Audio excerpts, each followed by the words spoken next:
നമസ്കാരം, എല്ലാവർക്കും പ്രവാസി മലയാളിയിലേക്ക് സ്വാഗതം. ഒരിടവേളയ്ക്ക് ശേഷം ലോകത്ത് പലയിടങ്ങളിലും കോവിഡ്-19 കേസുകൾ വർദ്ധിക്കുന്ന കാഴ്ചയാണ് കാണാൻ സാധിക്കുന്നത്. കോവിഡിന്റെ ഒമിക്രോൺ ഉപവകഭേദമായ XBB കുവൈത്തിൽ സ്ഥിരീകരിച്ച സാഹചര്യത്തിൽ ജാഗ്രത പാലിക്കണമെന്ന ആരോഗ്യ മന്ത്രാലയം ഇപ്പോൾ അറിയിച്ചിരിക്കുകയാണ്. രാജ്യത്തെ ആരോഗ്യരംഗം സുസ്ഥിരമാണ്, എന്നാൽ കോവിഡ് പ്രതിരോധ മുൻകരുതൽ നടപടികൾ പാലിക്കണമെന്നും അധികൃതർ അറിയിച്ചിരിക്കുകയാണ്.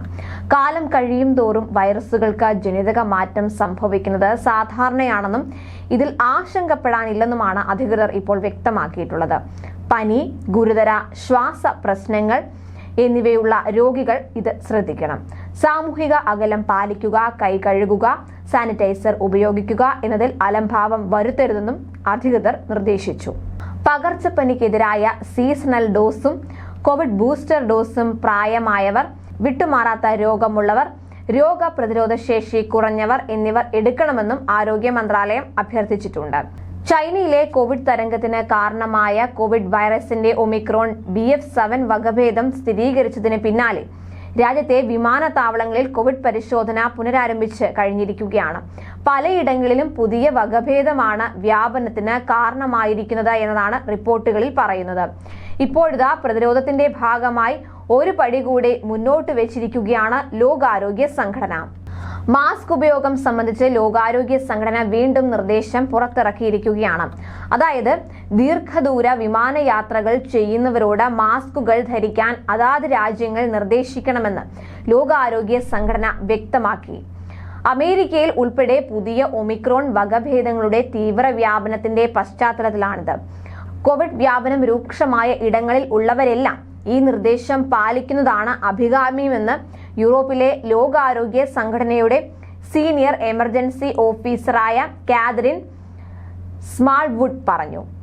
2019 അവസാനത്തോടെ ചൈനയിലാണ് ആദ്യമായി കോവിഡ് വൈറസ് പടർന്നു പിടിക്കുന്നത്. പിന്നീട് ചുരുങ്ങിയ സമയത്തിനകം തന്നെ ഇത് ലോക രാജ്യങ്ങളിലേക്കെല്ലാം എത്തുകയായിരുന്നു. 3 വർഷങ്ങൾക്കിപ്പുറം പല കോവിഡ് തരംഗങ്ങൾക്കും ശേഷം ചൈനയിൽ ഇപ്പോൾ മറ്റൊരു ശക്തമായ കോവിഡ് തരംഗം ആഞ്ഞടിച്ചിരിക്കുകയാണ്.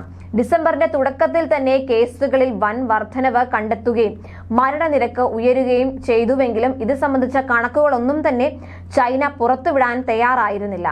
ചൈന ഔദ്യോഗികമായി കണക്കുകളൊന്നും പുറത്തുവിട്ടില്ലെങ്കിലും 10 ലക്ഷത്തിലേറെ പേർ നിലവിൽ രോഗബാധിതരാണെന്നാണ് ബ്രിട്ടീഷ് ആരോഗ്യ സംഘടനയായ എയർഫിനിറ്റി പുറത്തുവിടുന്ന വിവരം.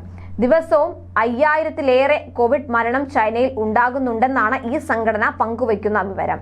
ചൈനയിലെ ഉയർന്ന കോവിഡ് നിരക്കുകളിൽ ആശങ്കയുണ്ടെന്നാണ് ലോകാരോഗ്യ സംഘടനയും വ്യക്തമാക്കുന്നത്. ചൈനയിലെ ആരോഗ്യ സംവിധാനത്തിന് ആവശ്യമായ പിന്തുണ നൽകുമെന്നും ലോകാരോഗ്യ സംഘടനയുടെ ഡയറക്ടർ ജനറലായ ടെഡ്രോസ് അഥനോം ഗബ്രിയേസിസ് കുറച്ച് ദിവസങ്ങൾക്ക് മുൻപ് തന്നെ വ്യക്തമാക്കിയിരുന്നു. കൂടുതൽ പ്രവാസി വാർത്തകൾക്കായി ഈ ചാനൽ സബ്സ്ക്രൈബ് ചെയ്യുക.